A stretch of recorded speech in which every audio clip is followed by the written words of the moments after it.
एक बार वृंदावन में एक गुरु जी बड़ी सुंदर कथा सुना रहे थे। यमुना उस पार से दो स्त्रियां वृंदावन में सब्जी बेचने आया करती थी। दोनों का नाम था, एक का नाम था मंगला, एक का नाम था सुमंगला। मंगला और सुमंगला दोनों सब्जी की टोकनी सिर पे रखकर आती और रोज वृंदावन में सब्जी भाजी बेचती और यमुना के तट पर जाती, घर से अचार और रोटी लेकर आती, यमुना के तट पर पेड़ की छांव में बैठकर अचार रोटी खाती, यमुना जी का जल पीती और बड़े आनंद के साथ नाव में बैठ कर के जो भी उसका भाड़ा किराया था नाव का देकर और अपने घर चली जाया करती थी वृंदावन के पास यमुना के उस पार की। पर कभी उन्होंने भगवान श्री कृष्ण का नाम सुना ना था, भक्ति क्या होती है कभी जानी ना थी, केवल अपना गुजारा करती थी, पेट भरना जानती थी, बड़ी सहज थी। झूठ बोलना तो मानो उन्होंने जाना ही नहीं था कि क्या है, कपट क्या होता है मंगला सुमंगला समझती नहीं थी कि कपट क्या होता है। आज तक उन्होंने झूठ नहीं बोला था, उनके अंदर कपट रत्ती भर नहीं था, जैसी बाहर से थी वैसे ही भीतर से थी। बड़े प्रेम से मंगला और सुमंगला। एक दिन क्या हुआ,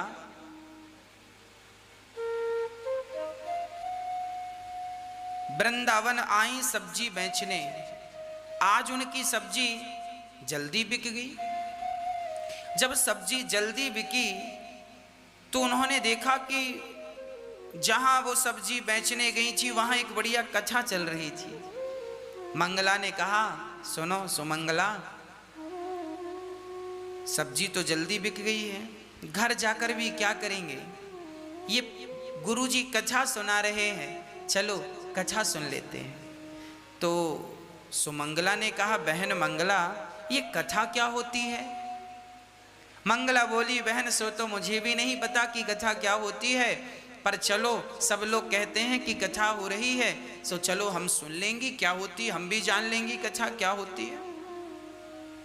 तो मंगला और सुमंगला दोनों अपने सब्जी की टोकनी द्वार पर किनारे रखकर दोनों कथा में गईं और सबसे पीछे जाकर के पांडाल में बैठ गईं और दोनों बड़ी श्रद्धा से कथा सुनने लगी। कथा में गुरुजी सुना रहे थे। गुरुजी कह रहे थे कि जिसने भगवान से प्रेम नहीं किया उनका जीवन बेकार है। गुरुजी कथा में कह रहे थे, जिनका प्रेम कृष्ण के चरणों में नहीं हुआ उनका जीवन बेकार है। अरे भगवान को नहीं देखा तो फिर क्या देखा, भगवान को नहीं पाया तो फिर क्या पाया। गुरुजी बड़े प्यार से भगवान की चर्चा सुना रहे थे। भगवान को प्राप्त कर लेना ही जीव मात्र की, मनुष्य मात्र की सार्थकता है। गुरुजी कथा में कह रहे थे, आप सबको पता है इस धरती में आपका जन्म क्यों हुआ है। अरे भगवान को पाने आए हो, भगवान को खोजने आए हो, पर यहाँ आप केवल अपना पेट भरने में लगे हो, पैसा इकट्ठा करने में लगे हो, भूल गए कि आने का उद्देश्य क्या था। जब गुरुजी ने इस तरह से कथा में समझाया और सुनाया तो मंगला और सुमंगला दोनों बड़ी प्रभावित हुई। मंगला ने कहा, बहन सुमंगला देखो गुरुजी ने क्या कहा। गुरुजी ने कहा है कि भगवान कृष्ण के चरणों में प्रेम नहीं हुआ तो जीवन बेकार है। तो सुमंगला ने कहा, बहन मंगला तो क्या हमारा जीवन बेकार हो जाएगा, क्या हमारी जिंदगानी बेकार चली गई। मंगला ने कहा, लगता तो ऐसा ही है। दोनों अब कथा चल रही थी, पर मंगला सुमंगला को नदी पार जाना था, यमुना पार जाना था, तो वो कथा से उठ करके चली गई। पर दोनों आपस में यही चर्चा करती गई, बहन तू बता कभी तूने कृष्ण को देखा है, भगवान को देखा है। मंगला बोली बहन मैं तो तेरे साथ रहती हूँ, भला मैं कहाँ देखती हूँ भगवान को। तो सुमंगला बोली बहन मंगला फिर ये बताओ कि यदि हम भगवान को देखना चाहें, गुरुजी ने कहा है भगवान को नहीं देखा, भगवान से प्रेम नहीं किया तो जीवन बेकार है। तो सुमंगला ने कहा ये बताओ फिर भगवान मिलेंगे कहाँ, कहाँ मिलेंगे। तो मंगला ने कहा मुझे लगता है कि भगवान साधु संतों के पास जरूर होंगे, जरूर मिलेंगे साधु संतों के पास। अच्छा ठीक है। यमुना के तट पर बैठकर वो अचार और रोटी खा रही थीं और बस यही चर्चा कर रही थी कि हम तो तुच्छ प्राणी हैं, अभागी हैं, हमें कहाँ भगवान मिलेंगे। उन्होंने कहा साधुओं को भगवान मिलते होंगे। तभी यमुना के किनारे के साधु जी आ गए। साधु जी आए, उन्होंने अपना कमंडल, अपना झोला यमुना के तट पर रखा और वो चले गए जंगलों में फ्रेश होने के लिए। डोल डाल चले गए। अब जैसे महात्मा जी जंगल में झाड़ियों के बीच में जाकर बैठे तो मंगला सुमंगला बोली सुनो ये महात्मा जी हैं, इनका सामान यहाँ रखा है, जरूर भगवान यहीं होंगे। बाबा जी तो यहाँ से बिल्कुल लंगोटी लगा करके गए हैं, उनके शरीर में तो कोई कपड़ा था नहीं, भगवान तो उनने कहीं छिपाया नहीं था, जरूर उनके सामान में भगवान भी होंगे। मंगला बोली चलो जल्दी से। उन्होंने अपनी रोटी अचार छोड़ी और दौड़ कर गई और बाबा जी का जो सामान था, कमंडल खोला सो उसमें कुछ नहीं, झोला निकाला सो उसमें चंदन वंदन था। अरे बहन इसमें तो भगवान नहीं है झोले में, देखो देखो ध्यान से देखो, भगवान तो बाबाओं के पास होते हैं, भगवान तो साधुओं के पास होते हैं, जरूर इनके पास भगवान होंगे, तुम्हें दिख नहीं रहे होंगे। देखो इतनी भोली भाली जी उन्हें ये भी नहीं पता कि भगवान कहाँ हैं। उन्हें लगा साधुओं के पास है और साधु का झोला सामान तो यहीं रखा है। अब साधु जी का झोला पलट दिया पूरा। जब पलटा तो उसमें एक छोटा सा स्टील का डिब्बा था, उस डिब्बे को खोला बड़ी सावधानी से। मंगला ने जैसी डिब्बा खोला तो उस डिब्बे के अंदर छोटे से लड्डू गोपाल जी बैठे थे। लड्डू गोपाल जी को देखकर सुमंगला बोली बहन मिल गए भगवान, देखो ये भगवान, ये बैठे हैं भगवान। मंगला रोने लगी। अरे बहन रोती क्यों है, भगवान का दर्शन हो गया, यही भगवान है। मंगला बोली हे भगवान, आपको इतने से डिब्बे में बाबा जी ने बंद कर रखा है, हमें तो ऐसा लगता है कि ये बाबा भगवान को डराता और धमकाता है। और देखो तो सही, वो भगवान का पांव टेढ़ा है, लड्डू गोपाल जी का पांव टेढ़ा। मंगला बोली हे भगवान, आपको डरा धमका करके डिब्बे में रखा है बाबा जी ने, जरूर साधु जी आपको डांटते होंगे। मंगला बोली प्रभु अभी बाबा नहीं है, बाबा जी अभी नहाने के लिए गए हैं, आप एक काम करो थोड़ी देर जब तक हम लोग हैं अपना पांव सीधा कर लो, अभी आपको डरने की जरूरत नहीं है, कोई डांटेगा नहीं आपको।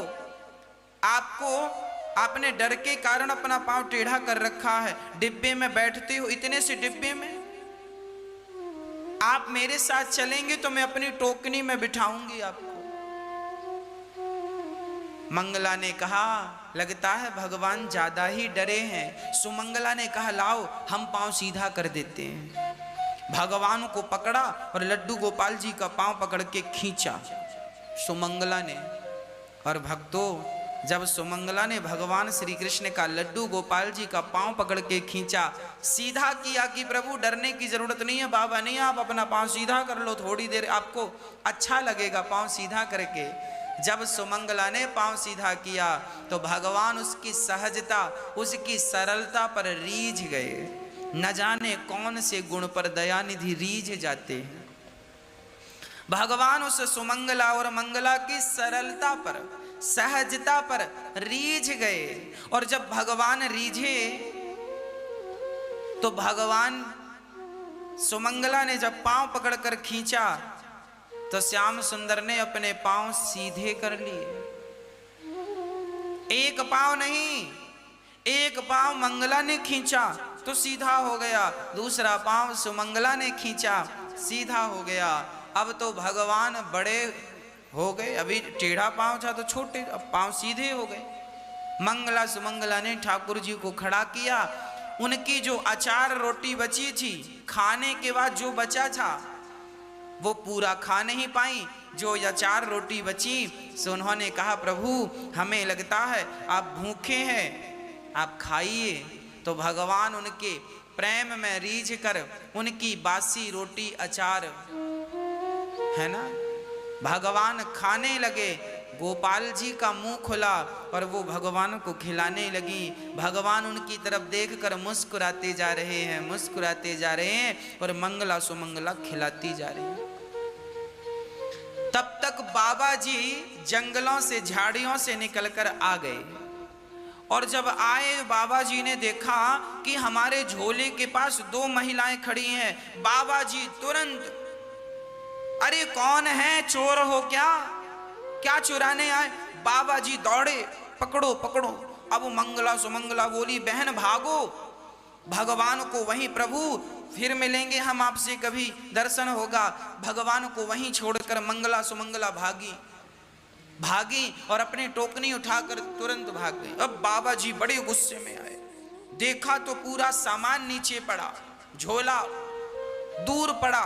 अब झोला उठाया, बाबा जी ने चंदन रखा, भगवान जी का डिब्बा देखा तो डिब्बा खुला। देखा, अरे डिब्बा खुला है, भगवान कहाँ है? यहां वहां देखा तो भगवान पड़े थे बालू में। अब जैसे ही महात्मा जी ने अपने भगवान जी डिब्बे में रखे सो भगवान डिब्बे में आए ही ना। अब डिब्बे से पांव बाहर निकल जाए। बाबा जी को लगा भगवान डिब्बे में नहीं आ रहे। ध्यान से देखा तो भगवान के दोनों पांव सीधे थे। बाबा जी चरणों में गिर पड़े, प्रभु ये क्या लीला है? तब मंगला ने आवाज लगाई, बाबा जी भगवान को इतना डराना मत, आपने डरा कर रखा था ना, टेढ़ा पांव करके बैठे थे, हमने पांव सीधा किया है, अब उनको पांव टेढ़ा ना करवाना। मंगला ये कहकर चली गई और वो साधु बस एक नजर से मंगला और सुमंगला को देखते रहे। रुक जाओ, मुझे अपने चरणों की धूल ले लेने दो। मंगला सुमंगला नहीं रुकी, चली गई। उन्हें लग रहा था बाबा जी कहीं हमें पकड़कर मार ना लगाएं। पर बाबा जी साधु महात्मा बोले, हे नाथ, हमारी सारी जिंदगी निकल गई आपकी सेवा करते करते, पर कभी आपका पांव हम सीधा ना कर पाए, कभी आपको भोग हम ना लगा पाए। और ये दो गांव की स्त्रियां, इन्होंने आपको अचार रोटी का भोग लगाया और आपने भोग ग्रहण किया, उनके कहने से अपना पांव सीधा कर लिया। वो महात्मा भगवान के चरणों में गिरकर प्रणाम करते हुए कहते हैं, नाथ मैं अभागा हूं, मैंने सिर्फ आपको अपने झोले में रख करके केवल ढोया है। जैसा प्रेम उन लोगों ने कर लिया आपसे, जितनी सहजता जितनी सरलता उनमें थी, शायद वो सहजता वो सरलता मेरे भीतर नहीं आई, जिसके कारण आपने मुझे कभी दर्शन नहीं दिया। हम सदा आरोप लगाते हैं, प्रभु आप मिलते क्यों नहीं हो, आप दर्शन देते क्यों नहीं हो? क्या बताएं, वो सरल भाव से, वो सहज भाव से हम पुकारते नहीं, पर भगवान हमें दर्शन देते नहीं। मंगला सुमंगला वहां से चली गई। दूसरे दिन फिर सब्जी लेने के लिए आई और सब्जी बेचकर वो फिर जाने लगी तो उनकी सब्जी आज जल्दी बिकी। आज वो फिर कथा में बैठ गई और मंगला सुमंगला ने फिर बड़े भाव से कथा सुनी। आज कथा में गुरुजी ने कहा कि राधे श्याम जपोगे तो भव सागर से पार हो जाओगे।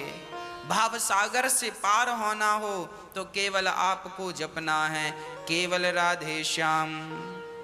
आपको जपना है केवल राधे श्याम, केवल राधे श्याम, राधे श्याम, राधे श्याम, राधे श्याम, राधे श्याम, राधे श्याम जपो, पार हो जाओगे। मंगला सुमंगला ने कहा बहन, गुरुजी कह रहे हैं कि राधे श्याम जपो, पार हो जाओगे। तो मंगला ने कहा हम लोग रोज उस पार से यमुना से इस पार उस पार रोज आते जाते हैं, हमारे 25 पैसे तो रोज खर्च हो जाते हैं।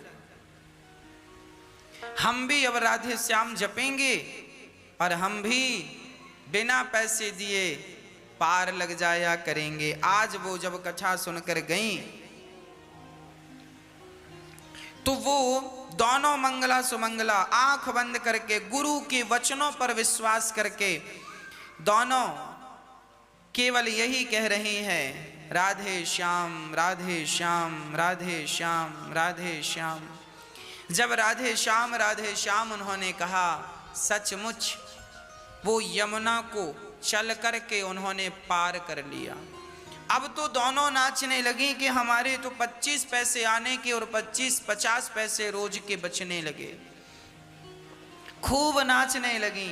अब वो आए तो राधे श्याम, उनके राधे श्याम में पूर्ण विश्वास था कि मेरे कृष्ण मुझे डूबने नहीं देंगे। ये विश्वास यदि जम जाए कि मेरा परमात्मा मुझे डूबने नहीं देगा तो बस मंगला सुमंगला को डूबने नहीं, यमुना में भी वो चलकर पार हो गई, पानी में डूबी नहीं।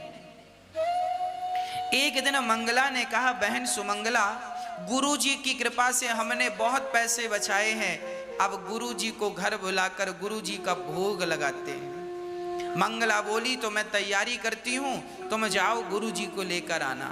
मंगला गई, वृंदावन आई, गुरुजी को पकड़ा, गुरुजी से कहा, गुरुजी हमारी कुटिया पे चरण रखो, हम आपको भोजन करा के कुछ दान दक्षिणा देना चाहते हैं। गुरुजी को लगा अच्छी दान दक्षिणा मिल जाएगी, सो गुरुजी बोले ठीक है चलो। अब वो मंगला आज अकेली आई थी, सुमंगला काम पे लगी थी तैयारी पे। गुरुजी चले, सुबह का वक्त था। अब गुरुजी यमुना के तट पर पहुंचे तो गुरुजी ने देखा कि वहां कोई नाव तो थी नहीं। तो गुरुजी ने मंगला से कहा, बेटी तुम हमें बिना नाव के उस पार कैसे लेकर जाओगी? मंगला ने कहा, गुरुजी आपने ही तो हमें सबसे बड़ी नौका प्रदान की है। कौन सी नौका? गुरुजी हम जैसे रोज पार होते हैं। अच्छा, मंगला को लगा कि जब हम इनकी चेली होकर पार कर लेते हैं तो हमारे गुरुजी तो गुरुजी हैं। तो अब मंगला यमुना के तट पर, वहां पे नाव तो थी नहीं, वो दूसरे घाट से जाती थी, गुरुजी को वहीं से ले जाने लगी, क्योंकि नाव का घाट अलग था और अब उनको तो नाव की जरूरत थी नहीं। तो वो मंगला राधे श्याम जपती और वो पानी में जाकर खड़ी हो गई। पलट कर देखा तो गुरुजी किनारी खड़े हैं। अब आवाज रहा, गुरुजी आओ राधे श्याम आओ राधे श्याम राधे आओ।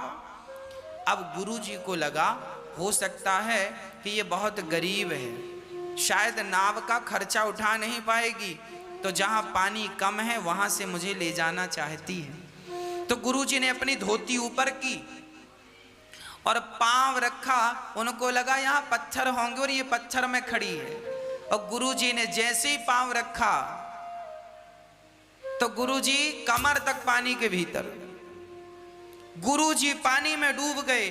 अब जैसी आवाज आई तो उसने पलट कर देखा और पलट कर देखा सो गुरुजी पानी में कमर तक डूबे हुए।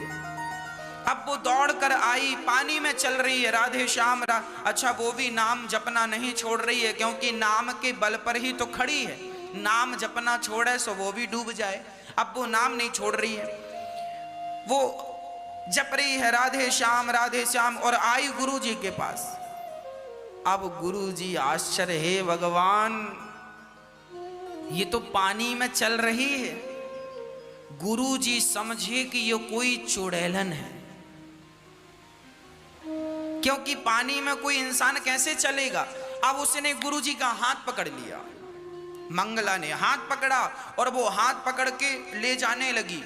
और जब ले जाने लगी गुरुजी समझ गए यहाँ कोई पत्थर वत्थर नहीं है, बड़ी गहरी यमुना है। अब वो समझ गई ये पानी में चल रही है। अब गुरुजी थर थर कांपने लग, छोड़ दो, अरे बेटी छोड़, हमने क्या बिगाड़ा है तेरा, तू हमें कहाँ मारने ले जा रही है।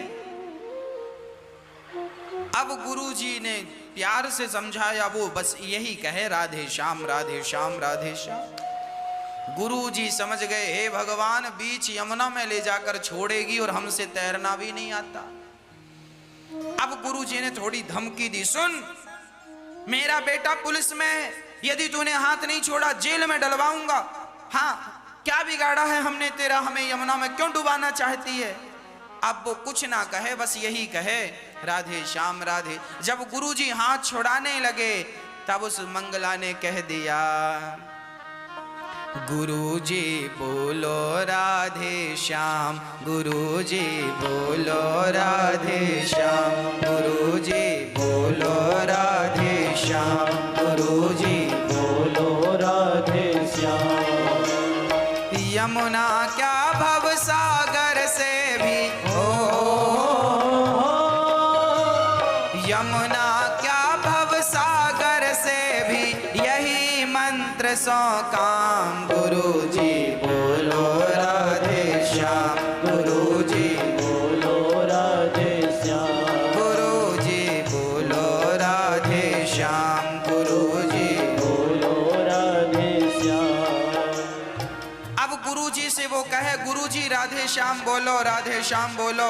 वो कह रही थी कि आप राधे श्याम। अच्छा उसे क्या पता था, गुरुजी ने ही तो बताया था कि नाम लोगे तो पार हो जाओगे। उसे ये थोड़ी पता था कि गुरुजी बताए और गुरुजी ही डूब गए। हाँ मतलब बताने वाला भी जरूरी नहीं है कि वो भगवान पर विश्वास करता हो। अरे जिसने भगवान पर विश्वास किया सच्चा, वो तो पार हो गया, और जिसने केवल बताया है किया नहीं, वो डूब गए। अब वो बार बार कहे, गुरुजी कहें छोड़ दे, गुरुजी सब कहें बस राधे श्याम ना कहें। और वो बार बार कहे, गुरुजी बोलो राधे श्याम, गुरुजी